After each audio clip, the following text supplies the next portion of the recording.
3-pound cinnamon roll too. I don't know what this is, man, but this looks great. From what I see, there is always some kind of a battle between the North and the South when it comes to the US. You have people always being very, very proud of being from the South. I'm from the South. I'm from the South. You know, there's always that pride that comes with it for some reason.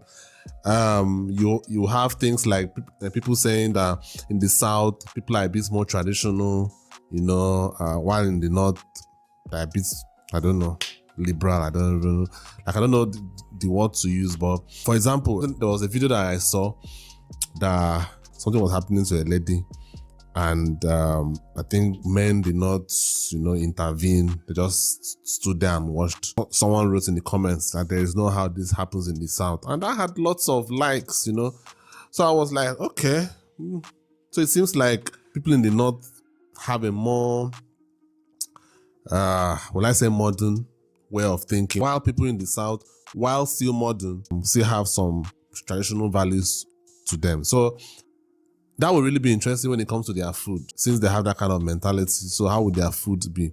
So in this video, Southern foods that you have to test before you die.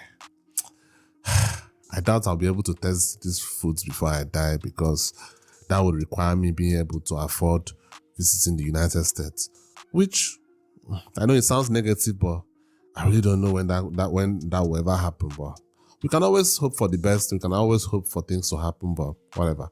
Let's get right into it. If you've ever lived in the American South, you'll know that the food down there has its own unique identity, and it's absolutely delicious too. If you haven't tried these, well, bless your heart. These are the Southern comfort foods you absolutely need to try.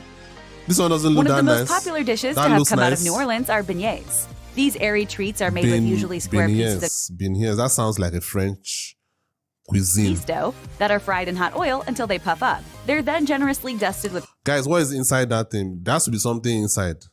They didn't, this narrator didn't mention, but there has to be, it can't just be, or is it like that?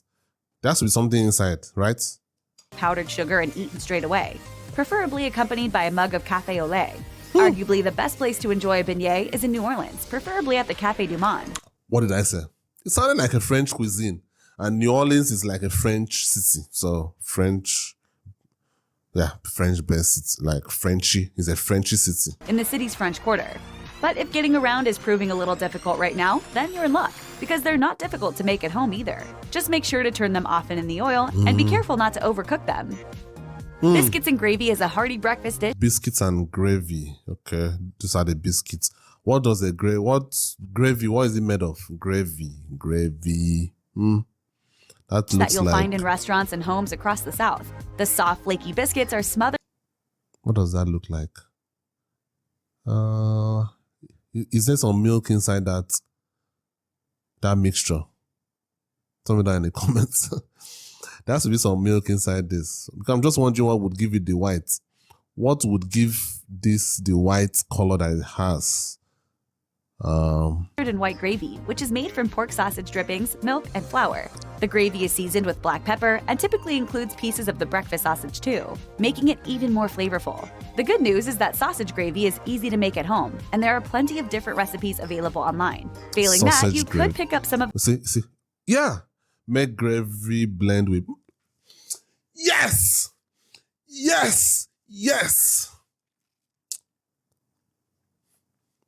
Okay. I mean, should I really be proud of that? I shouldn't really be proud of that, seriously. But yeah, I was right. I was just wondering what would give it the white color. Something had to give it the white color. And if this is the mixture of this blend with milk, that means it would taste so great with the biscuits. Oh my God. Damn. I'm saving this video so that any day I'm able to go to the United States, I will test this. This one, I have to test this one. This one looks like something I should not miss. Definitely. The ready mix packets at the grocery store, although you'll really want to try the homemade stuff at least once. As for the biscuits, if making them from scratch just isn't feasible, the Pillsbury ones you pop open and bake will work just fine. Just don't let a Southerner catch you taking those shortcuts. Okay, so boiled peanuts sound kind of bland compared to roasted Boiled peanuts. peanuts. But don't judge a book by its cover. These are actually really good. They're made by taking raw peanuts and boiling them for hours in salty water over a fire. Wow. Until the shells turn soggy. These peanuts are okay. We do eat things like this in my country, though we don't like we get it with the shells. Then when you want to eat it, you just open it and eat the seeds inside. That is how we do eat it here. So it's basically the same thing. Boiled. We boil it, put it in salt water. Wow. So Americans actually Americans actually eat that. Wow. That is hilarious. That thing used to seem like a very local thing. Like something I love. Tush people, bougie people in this my country don't even eat. And Americans eat it in their first world country. What? That's hilarious. These are actually really good. Yeah, They're made by they taking are. raw peanuts and Yeah. boiling them for hours in salty water over a fire until The the same shells turn thing. soggy. These peanuts are then sold at roadside stands all over the South, Wow. where residents and tourists alike enjoy them, often with bottles of Coke or sweet tea. Oh my For what God. it's worth, Okay. If people are Nigerians. Almost the same thing with some nice cold one. Ooh. it's usually best to munch on boiled peanuts outdoors, so you can easily spit out their soggy shells, Yeah. because it's nearly impossible to crack them open with your hands. Of course, some people opt to eat these peanuts whole, shells and all, but that's one Yeah, some people do that, but I've never been able to do that. That is ridiculous. Like I've never been able to do that. Never been able to do that one. heck of an acquired taste.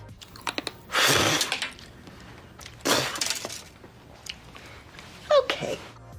For centuries, people have been making use of their stale bread by Bourbon bread pudding. creating their own kinds of bread pudding, often made with bread, cream, eggs, sugar, spices, and raisins. That looks Modern bread great. pudding is the heartiest of comfort foods, and should But this looks like something that will make you fat if you eat it a lot, right? I'm telling you. And it looks like it's gonna taste very, very great. And if it tastes too great, you're gonna be eating it a lot and you will get fat. Now I don't understand why a lot of people in the South kind of, when I was talking about the battle between the South and the North in the US, it turns out that people in the South are actually kind of a bit bigger, Let me not use the word fat, so I won't sound offensive. People in the South are a bit bigger than people in the North. Just saying. do wonders for warming you up on a cold and dreary day. So how do you make bread pudding even better? Just add bourbon. In the South, people often add a few dashes of bourbon to a number of different recipes, and bread pudding is one of them. The bourbon combines with the cream and sugar to create a thick, warm sauce that is drizzled over the warm bread pudding right before serving. Brunswick stew is a hearty tomato-based stew that's Brunswick hugely popular stew. in the South. It typically features Tomato. lima beans, corn, and other vegetables, along with some sort of meat. The base includes barbecue sauce and a little hot sauce for some heat too. I would prefer from that ingredient I just mentioned, I would prefer you put egg inside there. Break egg, what is that word? Mix it, then pour it in. I think that would taste better for me personally. Versions of the stew use squirrel meat, but if you're not brave enough to keep it authentic, you can always substitute the squirrel with rabbit, chicken, or just about anything else. Maybe chicken. Virginians claim the stew originated in their Brunswick County, while Georgians will tell you it was first made in the city of Brunswick, Georgia. Wherever it came from, however, it's a truly delicious comfort food that'll easily take the chill out of a wintry day. Grab some cornbread, or a loaf of any crusty bread for that matter, to sop up all the southern goodness. Fried catfish is a simple dish that's available at most restaurants that serve fish. You have me. You have me. Oh, catfish. Fried catfish. This is crazy, man. Yeah, you've had me. In the South. You've had And the me. good news is that catfish is pretty good for you, since it's high in omega-3 fatty acids and low in mercury. If you It's very good for you, but it's kind of expensive in my country, unfortunately. It's basically a rich man's fish now. can't find it at a restaurant near you, however, your grocery store may offer farmed catfish, which is also typically clean and nutritious. Catfish is easy enough to prepare. Dip it in milk, dredge it in seasoned cornmeal, and fry it in hot oil. It only takes a few minutes to get it golden brown on the outside and beautifully flaky on the inside. Add a squirt of lemon and a side of rice, then start chowing down. Pure bliss. For a truly comforting meal, there's nothing like a bowl of Chicken chicken and and dumplings. dumplings. If you aren't in the South, where you can find them at most sit-down restaurants, you can try making these at home by dropping biscuit dough into cooking soup. And though they aren't difficult to make, dumplings are a kind of art form, and they can take some time to perfect. You don't want your dumplings undercooked and wet inside, but you also don't want them so overcooked that they start falling apart in the broth. Stick them with a toothpick, and if it comes out clean, you're good to go. Woo. Chicken fried steak, sometimes called country fried steak, is made from a tenderized cube steak which is battered like fried chicken, pan-fried and topped with white gravy. While you can find chicken fried steak in an array of southern states, it's most closely associated with Texas. And as with most things, it's always bigger in Texas too. Woo. In fact, at Lulu's Cafe in This looks great. This white thing, is it like a milk mixture? What is it mixed? What is the mixture of? What is it a mixture of? Tell me down in the comments. Milk. This looks great. I fear that if I ever go to the US, and obviously I'm rich enough to buy all these things, because at the end of the day, I could come to the US and I cannot afford any of this. I cannot afford any of this. Hopefully, the day that I'm able to come to the US, I'll be rich enough to be able to afford all this, to test all of them. Probably, if it's not too into the future, if it's like in the next 5 years or so, I could post it on this channel by God's grace. that happens, but you can always hope for the best. I just don't see it in the next 5 years. Let me not be negative. San Antonio, you can find a 21-ounce version of this dish. And it's not a coincidence that Lulu's is also home to the famous 3-pound cinnamon roll too. I don't know what this is, man, but this looks great. It looks like something that has all the kind of things I would like. Antonio, you can find a 21-ounce version of this dish. And it's not a coincidence that Lulu's is also home to the famous 3-pound cinnamon roll too. That's just how they roll down there, as it were. For your next Super Bowl party, why not forego the wings and serve up a batch of southern fried chicken I don't like gizzards, man. gizzards instead? Believe it or not, your guests might thank you for it. Okay, so you probably don't want to think too much about what a gizzard is, but that'll be easy enough to do once you realize how good it tastes. I know it's good for the body. It's good for the body, but I've just never liked it. I've tried. I have tried. Because I know it's good for the body, so I have tried. But it's just... You can cook gizzards in a number of ways, but it's best to boil them first and then coat them before deep frying. Throw in a little hot sauce, and soon you won't be able to get enough of these tender little morsels. Chicken pot pie is an iconic Southern comfort food that, when done right, simply can't be beaten. And done right doesn't mean grabbing a pie from your grocer's freezer section.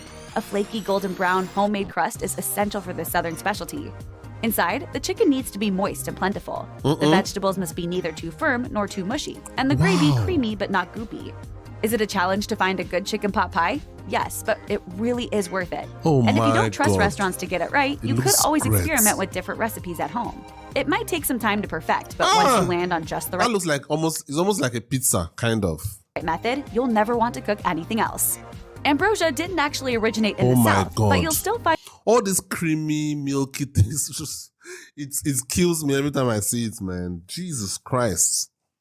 it at plenty of Southern potlucks. This variety of fruit salad typically contains mandarin oranges, mini marshmallows, pineapple chunks, and shredded coconut mixed with some sort of dairy ingredient. Some people use This looks mayonnaise, while great. others use cream cheese, plain yogurt, or whipped cream. You might also find some potluckers add in bananas, cherries, and nuts too. Because why the heck not, right? Think of it like a banana split without the ice cream. And then maybe throw in some ice cream anyway. If you live north of the Mason-Dixon line, you've probably never experienced chitlins before, and you are Chitlins. most definitely missing out. Chitlins are made from the large intestines of a hog, and they need to be carefully cleaned and Large intestines. All that shit that used to be there. You now clean it up and eat it. I know people eat all these things. Don't get me wrong. I know people, all these things are to be eaten, man. But every time I've always heard people eating intestines, the first thing that comes to my mind is the shit that passed through it. But especially the large intestines. Shit's definitely passed through it. So it's a problem. It's a problem for me. prepared before cooking, for obvious reasons. Typically, the intestines are soaked in baking soda For obvious reasons. for those shitty reasons. And water, rinsed several times, turned inside out and cleaned by hand before being boiled for several hours. And just in case you're doing this at home, be warned. Chitlins smell truly disgusting while they are boiling, so put some onion and lemon in the water to tone down the odor. After they are boiled, batter and deep fry them. Then serve them up with a little hot sauce. Though Pennsylvania has its own version of chow chow, it's actually completely different from the southern variety. In the South, chow chow is a cabbage-based type of pickled relish that incorporates onions, peppers, tomatoes, and a whole lot of seasoning. This stuff is often used as a topping for hot dogs and hamburgers, but you could also use it to top your cornbread, fish cakes, beans, and even your mashed potatoes. In fact, you can put it on just about anything. It'll taste great no matter what. Collard greens are a leafy green vegetable, not completely unlike turnip or mustard greens, and are most often associated with soul food. They can be bitter and tough if not cooked properly. But if they're done right, then they'll make the perfect side dish to any southern meal. After washing them well, chop the leaves into inch-long pieces, then simmer them in water. People often throw a ham bone into the pot, along with garlic and onion for a little extra flavor. But one of the best additions to collard greens has got to be bacon. You can never go wrong with bacon. Red-eye gravy is made with the grease and drippings of pan-fried ham and black coffee. And yeah, okay, that might sound kinda gross, but this stuff really is amazing. The coffee is first used to deglaze the pan, but is then combined with the grease on a 1-to-1 ratio, resulting in a highly unusual yet genuinely delicious gravy. You can pour the simple gravy over your ham, potatoes, rice, or grits, but many folk choose to simply sop it up with biscuit. That doesn't. Okay, maybe with this biscuit it could work. Could work maybe with this biscuit. Crawfish, crayfish, crawdads, or mudbugs, whatever you call them in your neck of the woods, these freshwater crustaceans are some of the tastiest seafood out there. I don't know whether you guys, I think I've watched a video about foods before, and I always keep saying it. I do not like any of these crustaceans, all these shrimps, crab, any of them. I know that high class kind of foods, like if you go to any restaurant and they serve things like this, and they're always very, very expensive. Good for those rich people. Let them spend their money and eat it. Even if I was Jeff Bezos, I'm not eating that shit. Of course, you can eat crawfish meat dipped in drawn butter, just like you would with lobster. But if you ever find yourself in the Cajun areas of Louisiana, do yourself a favor and seek out crawfish etouffee. This is when crawfish meat in a spicy roux is poured over rice for an amazing dish with a seriously deep flavor. As simple as it sounds, you don't want to make fried chicken and waffles at home. Instead, hop on over to one of the South's many awesome waffle establishments or diners, the places that really get it right. If you haven't experienced chicken and waffles before, it might seem like an unusual combination, but it really does work. Crispy on the outside and juicy on the inside, perfectly seasoned fried chicken makes a heavenly partner for a plate of buttery waffles. This is also an incredibly versatile dish and should work great for breakfast, lunch, dinner, or late-night snack. Fried green tomatoes is a simple southern side dish that packs a big punch. The key when making fried green tomatoes is to avoid them turning into a soft, soggy mess. Check your unripened tomatoes are suitably firm, then cut them into 3/8 to half-inch slices, and soak them for an hour in a mixture of buttermilk and hot sauce. Dredge the tomatoes in a combination of cornmeal and cornstarch, then fry them in bacon grease over medium-high heat until they're crispy on the outside. But be careful not to overcook them. You can dip them in just about anything, but a remoulade with mayo, hot sauce, horseradish, and Cajun spices would be the ultimate authentic accompaniment. I miss the smell of coffee and bacon frying. Oh, what I wouldn't give for a plate of fried green tomatoes. If you're looking for something a little out of the ordinary to fill you up, consider jambalaya, a favorite in Louisiana. Jambalaya is a mix of sausage, chicken, seafood, and vegetables. Lots in of the chicken. same pot with rice and Lots of chicken-based meals in this video. It seems like people in the South do love their chicken. stock. Creole jambalaya contains tomatoes, while the Cajun version does not. Both, of course, are extremely tasty. Jambalaya. In Cajun jambalaya, in rural Louisiana, you might also find a variety of game meats used, as well as alligator, crayfish, and even turtle. All Southerners know that everything's better when you fry it, and okra is no exception. To make these golden nuggets of veggie goodness for yourself, slice your okra, dip it in buttermilk, and then coat it in cornmeal and season before deep frying. The best thing here is that okra is seriously good for you, since it's low in calories and contains a great deal of fiber, potassium, calcium, and vitamins. The hot brown sandwich originated at the restaurant in the Brown Hotel in Louisville, Kentucky in the 1920s, and it's still served there today. The hot brown is traditionally an open-faced turkey sandwich with tomatoes, covered in Mornay sauce, which is baked, topped with bacon, and then broiled. Some people say it was originally created with peaches rather than tomatoes. Others swear it's a great hangover cure. Pretty much everyone agrees, however, that it's a genuine, bona fide, once-in-a-lifetime sandwich. If you've ever eaten at Long John Silver's, you've probably had their hush puppies. But the ones you can get at a Wait. I don't know whether you guys are aware. One of the biggest scammers, internet scammers to come out of my country. Obviously, there are bigger ones than him, but he was the one. He was caught. His name was Hush Puppy. I wonder because I've always wondered where he got that name from. Probably got that name from from this. Seriously, wow. Southern restaurant or fish fry are a heck of a lot better than the Long John variety. Hush puppies are basically balls of fried cornmeal batter that are often served alongside fried fish or shrimp. Though hush puppies aren't exactly complex, they're kind of like potato chips, in that it's virtually impossible to eat just one. Southern pecan pie made with a splash of high-quality bourbon is hard to beat. If you don't have a restaurant in your area that makes a killer pecan pie, though, it's not too difficult to make at home. However, you'll want to experiment with the amounts of corn syrup, brown sugar, and bourbon you're using until you find just the right combination. And sure, you might end up having to bake a load of pies to get it right. But who's going to complain about that? If you aren't from the South, then there's a chance you aren't too familiar with pimento cheese. Basically, pimento cheese. I think I've heard it before in a movie. This sounds great. On bread. Look at this. Cheese is a mixture of cheese mixed with mayo and pimento peppers. It can be spread on crackers, stuffed into celery, and scooped onto chips. Some people add it to scrambled eggs or grits, while others use it as a relish for brats, burgers, and hot dogs. Okay, you have me in this one. You have me with this one. Oh my God. In Louisiana, they spice it up by adding hot sauce or cayenne pepper into the mix. But the possibilities for pimento cheese are endless, and once you start incorporating it into your recipes, you're never going to want to stop. Hot liquor is I can't stop. Like, seriously. I say I'm definitely forgetting facts if I go to the US. At the end of the day, see how like, actually, there are lots of things I could eat in my country as I'm here that I will get fats from, but I can't afford it. So I think it would be the same thing if I go to the US. I may not be able to afford all these things, but maybe eating it once just to experience it, possible, I guess. Liquid that's left behind after you boil green vegetables. So what do you do with it other than pour it down the sink? Well, some people save pot liquor and use it in place of stock in their next stew or soup, while others pour it over rice or potatoes. But the best thing to do with pot liquor is drink it. It might seem a little odd, but that way you can reap all the nutrients that have boiled out of the greens. Red beans and rice is a staple dish in Louisiana Creole cuisine. Red beans Traditionally, and rice. families took. I mean, this is common in my country, but not red beans though. Brown beans, white beans, normal beans, and all that kind of a thing. Not red beans. What is a red beans? I've never heard of a red beans before. I guess maybe it only exists in the US, right? Probably. The ham hocks, bones, vegetables, and beans that were left over from Sunday dinner and use them to create a scrumptious dish of spicy beans that were served with rice the next day. Cayenne pepper, Tabasco sauce, and other seasonings can turn up the heat on this hearty meal, while some people like to add in sausage or other meats. Here's a tip though. If you boil bones to make a broth for the base, you'll get exactly the flavor you want without having to add anything else.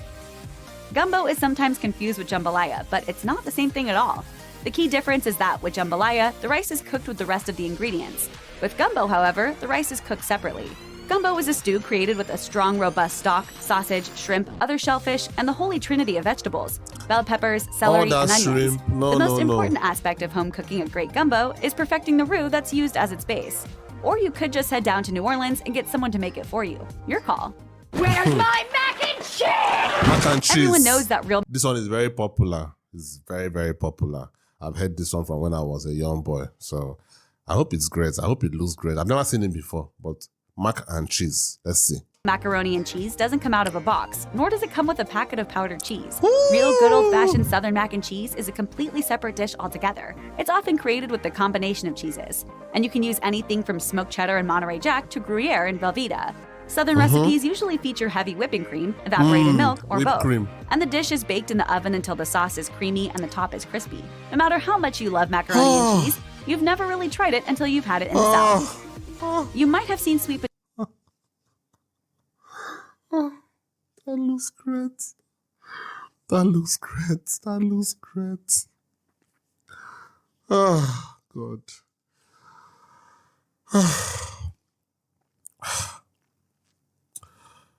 That was orgasmic. Potato casserole at Thanksgiving dinner and passed it by. But it's time to stop sleeping Sweet on this potato delicious casserole. dish. Though some folks love it topped with charred marshmallows, others prefer a topping made with brown sugar and pecans. Give it a go, and you'll soon realize that this often overlooked Thanksgiving side dish deserves a place on your dinner table all through the year. Oh man, like the last food video I watched, I wasn't really excited about the foods. I don't know, for some reason, it just didn't interest me. But this one actually does. It seems like the Southerners know what they're doing when it comes to eating, man. Seriously. No wonder they get fat. No wonder they get fat. Sorry if you're a Southerner watching this video, but I mean, like from what I hear and from what I actually do see, it seems people in the South do go up a bit in weight. So I mean, it's not really a bad thing. I don't know why people always take that thing as a very offensive. In my country, if you're actually fat, it's a sign of being a big man, being a rich man, being a successful person. Yeah, it's actually a sign of being a successful person. That means, because if you are broke, it can't be fat in my country. I know in the US it's a bit different because it's a first world country. So at the end of the day, most people don't really go hungry, I guess. I don't know. Because I see it in the US, even someone that is poor can still be fat. It's shocking to me. Meanwhile, in my country, I mean, especially as a man, for women, especially if you've given birth before, I think even though you are broke, you can't really control that. But especially as a man, if you are fat, then automatically that means you are well-to-do at least. Maybe not rich, but at least well-to-do. At least. So anyway, let me know what you guys think down in the comments. I hope you guys keep putting me in your prayers so that I can one day be able to experience all this. And you could help with that by liking the video. Maybe this video can blow up by mistake and I can, I don't know, be able to afford to come to the US, whatever. See you on the next one. Thank you for watching. Peace.